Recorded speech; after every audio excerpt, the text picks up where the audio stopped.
Welcome back to another episode of the CSK8 podcast. My name is Jared O'Leary. In this week's episode, I'm going to unpack a white paper by Rafi Santo, Sarah Vogel, and Dixie Ching from CSforALL. The paper is titled CS for What? Diverse Visions of Computer Science Education in Practice. One of the things that I love about white papers is they can be found for free. So for example, you can find this in the show notes. Simply click on the link that's in the description in your app or visit jaredoleary.com. Or you could visit CSforALL's website by going to csforall.org/visions. And that's FOR, not the number 4. If, however, you do visit the show notes, remember you can click on the author last names and it will direct you to their Google Scholar profile so you can actually read more papers by each of these authors. So this paper doesn't have an abstract. However, I'm going to read the introduction for you. So this starts on page 4. Quote, "Why should students learn computer science? For creativity, jobs, justice, innovation? The answer to this question shape what computer science education, CSed, looks like in practice. CSed can and should look different given the diverse aspirations and experiences of students as well as their educators, families, and others who aim to support them. And who's involved in articulating the vision driving CSed also matters because it has real implications for how the equity issues at the heart of the CSforALL movement are addressed. Having stakeholders come together to do the messy and challenging work of hashing out their values makes it more likely that all needs and issues of equity can be addressed. It can create a seat at the table for broader voices to shape what CSed looks like on the ground. This white paper provides a framework for understanding the myriad reasons for teaching computer science by considering the underlying values, beliefs about what is good, worthwhile, and important. It provides examples of how different CSed curricula, programs, and tools embody particular values and rationales in their design.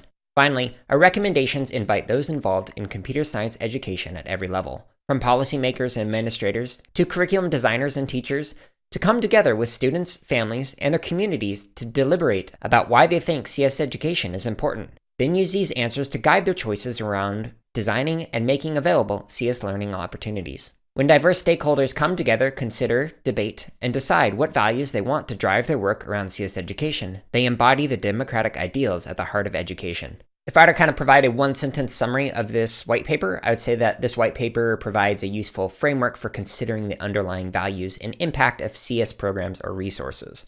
Now, this white paper is 55 pages long. However, I highly recommend people check this out. It provides some excellent examples and considerations for thinking through the different kinds of values and impact that you might want to have with the kids that you work with, or the resources you develop, or if you're a researcher, like the kind of research that you want to do and have an impact on a larger CSed community. So this paper outlines what they are calling the values and impact areas, and there are 7 of them. They are not in any particular order. However, I'm going to number them just so you know when I'm reading the next one. So here's the first one: equity and social justice. Second one: competencies and literacies. Third one: citizenship and civic engagement. The fourth one: technological, social, and scientific innovation. The fifth one: economic and workforce development. The sixth one: school reform and improvement. And the 7th one is personal agency, joy, and fulfillment. All right, so I'm going to unpack each of these a little bit by providing a definition that they give and then kind of summarizing a couple of these sample rationales for each one of these impacts, values, and rationales for CS education. However, I strongly recommend that you actually check out the paper itself so you can see more of the rationales and get a deeper understanding of each one of these areas. So the first one that I mentioned, equity and social justice. So this is on page 14. Quote, "Values and impacts that promote fairness and address historic injustices," end quote. So some of the sample rationales that they provide is that there are disparities among minority groups represented in CS or STEM fields. Another rationale is that some want to close the digital divide among low-income youth. Okay, so the second area, the competencies and literacies. Here's a quote from page 15 that kind of describes what this is. Quote, "Values and impacts linked to computer science education's unique potential to promote particular skills," end quote. So some of the rationales that they provide are that computer science can promote 21st century skills, literacies, and ways of thinking. So for example, design or systems thinking. The third one, citizenship and civic engagement. Here's a quote from page 15. Quote, "Values and impacts focusing on computer science education's relationship to social, cultural, and political participation," end quote. Now, some of the rationales that are provided in this white paper are that we aren't just consuming, but are producing technology. Another rationale that they provide is that a program might want to create more informed and respectful citizenship or citizens. So the next category is technological, social, and scientific innovation. Here's a quote from page 16. Quote, values and impacts promoting scientific, technological, and social advancement, whether around current goals or ones currently not on the radar of those driving innovation, end quote. So a rationale in this category might be that we need to provide a better understanding of CS education or CS as a field in order to solve large problems and promote technological innovations that help society or the world. So two examples that they provide are working towards problems such as climate change and cybersecurity issues. The next one that we actually hear a lot in CS education is the category of economic and workforce development. Here's a quote from page 17. Quote, values and impacts that orient toward professional life, industry, and the economy, end quote. So some of the rationales are that there is a shortage of CS professionals, or that CS or CT will be integral regardless of what profession you go into. The next category, school reform and improvement. Here's a quote from page 17. Quote, values and impacts that see potential for CS education to work in service of broader school reform goals, benefiting teachers, school administrators, students, and the education systems they're a part of, end quote. Some of the rationales for this approach is that CS education might enhance learning in other content areas. Examples of enhancing learning in other content areas typically relate to like integration. Another rationale is that CS education can increase student engagement through project-based, student-centered, or culturally responsive pedagogies. And the final category is personal agency, joy, and fulfillment. Here's a quote from page 17. Quote, values and impacts oriented toward the fun, fulfillment, and personal agency that can come out of CS education as positive for their own sake, end quote. So some of the rationales for this kind of approach is that computing can be a form of creative expression that develops personal agency, or that it can lead to, quote, wonder, discovery, and enjoyment, end quote. Also from page 17. So the authors point out that these values and impact areas don't exist in isolation, but can overlap in various ways.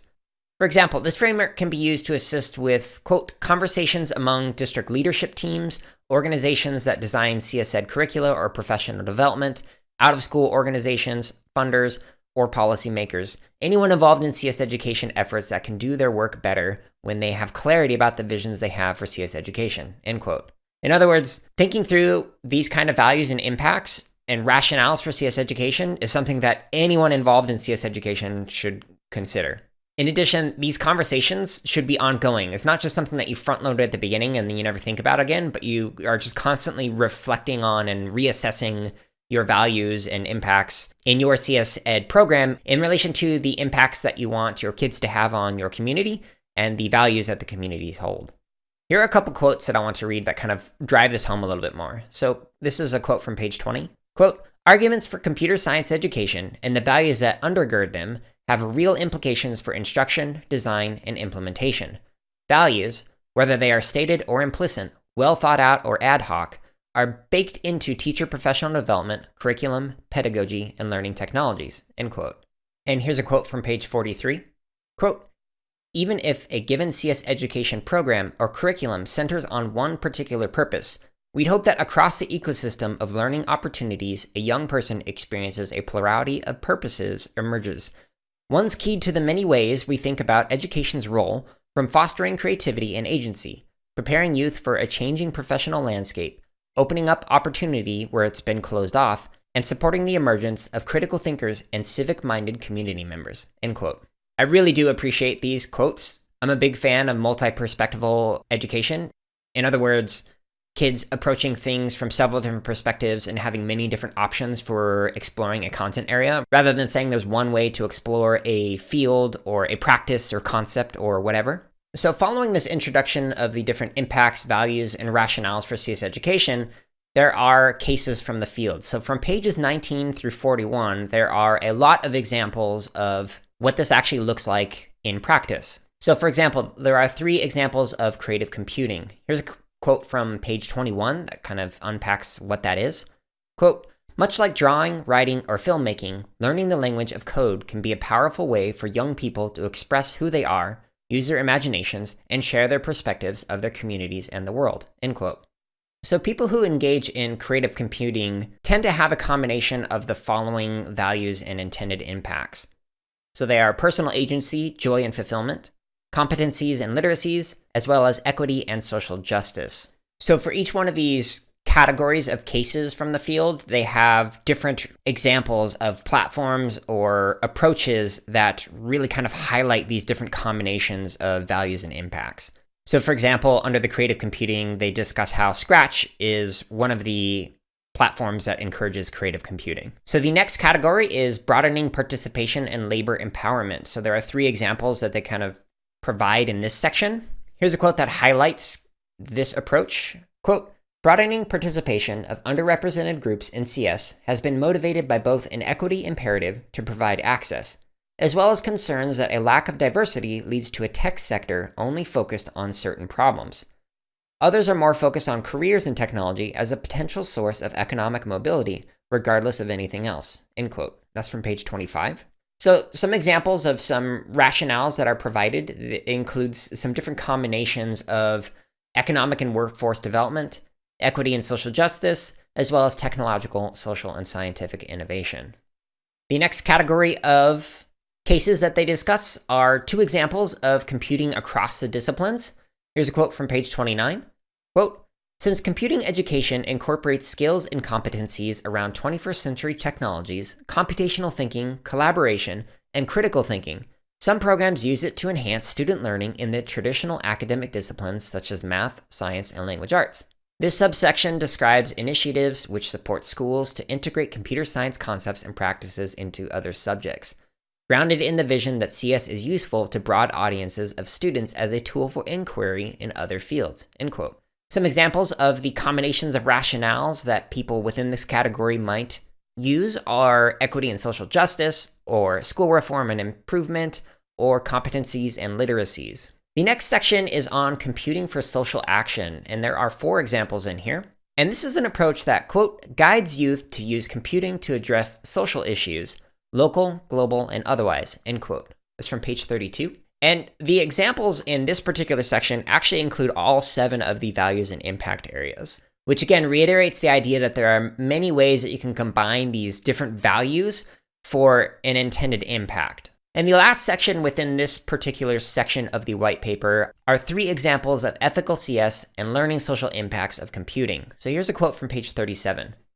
"Rationales here include the need for a technologically sophisticated citizenry that can respond to social changes and the ability for students to push back against potential negative effects of tech." End quote. Some of the rationales include citizenship and civic engagement, equity and social justice, as well as technological, social, and scientific innovation. Now here's a quote from page 43 that kind of summarizes the main point of thinking through all those different values, impacts, and rationales.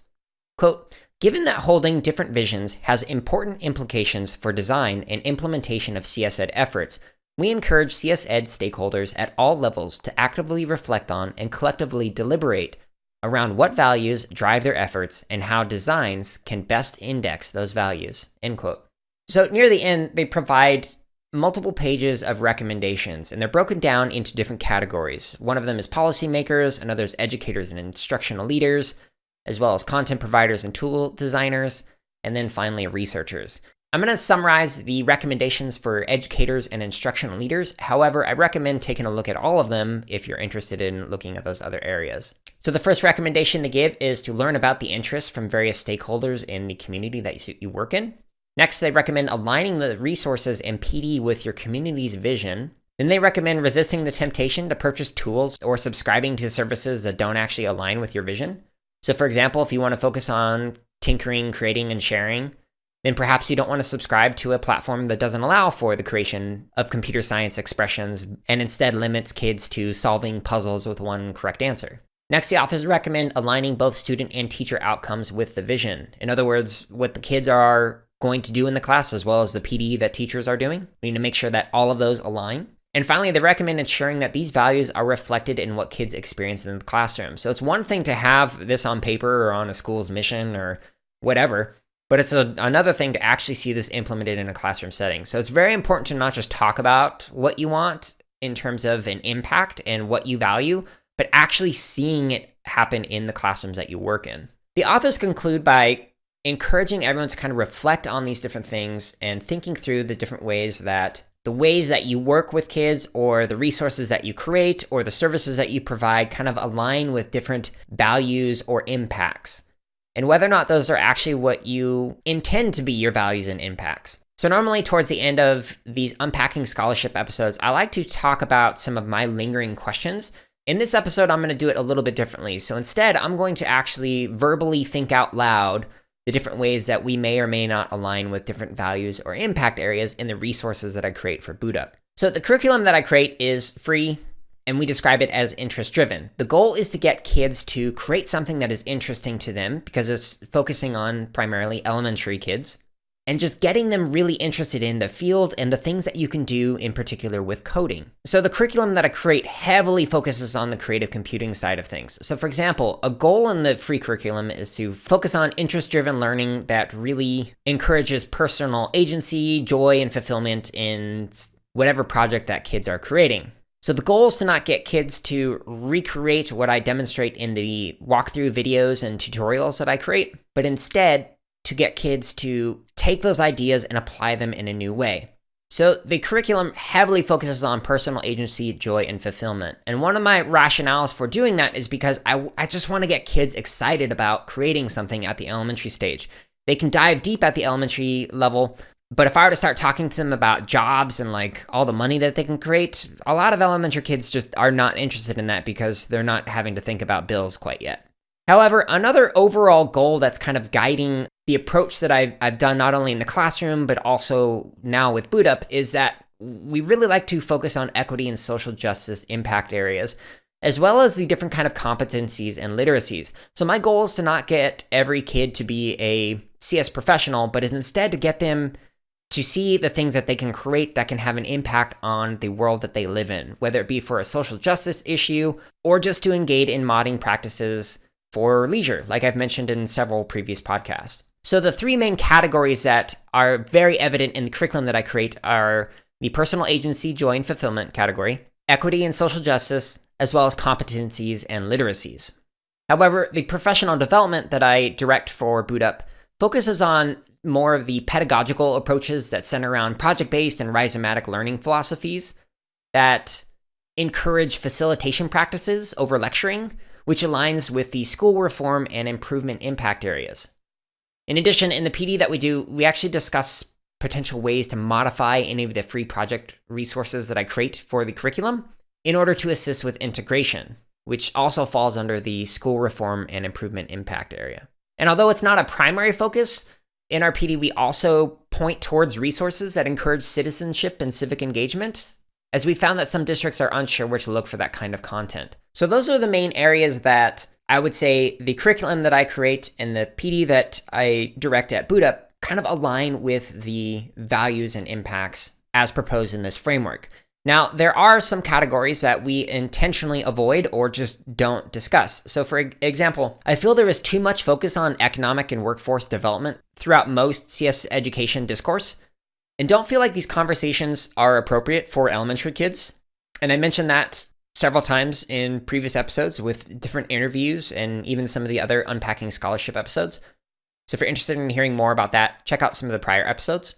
In addition, I prefer to focus on personal agency, joy, and fulfillment over the technological, social, and scientific innovation with the elementary kids. However, elementary kids could certainly modify any of the projects to focus on those areas. So for example, in the interview with Katie Henry, we discuss the Do Your Bit challenge with Microbit, which encourages more of these technological, social, and scientific innovations that can assist with the UN Global Sustainability Goals. So if you haven't checked out that episode yet, I'd highly recommend it. So I hope walking through the values and impact areas with the curriculum and the PD that I create helps you to kind of see one example of different ways that you can think through however you engage with computer science education. So if you are a content provider, I highly recommend, one, reading this white paper, and then two, thinking through, okay, in what ways is the content that I'm creating aligns with different kind of values and impacts, and what does that say about what we're trying to forward with the resources that we create?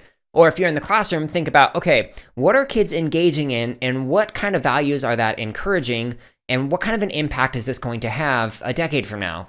Now again, this paper you can find just by clicking in the show notes. It's free to use, which is great. Thank you, CSforALL. I appreciate that. The show notes are found at jaredoleary.com, or you can simply go to csforall.org/visions, and then the paper is available there. And again, that is FOR, not the number 4. If you enjoyed this episode, please consider sharing it with someone else, or even providing a review if you'd be so kind. I hope you enjoyed this episode, and I hope you tune in next week for another interview.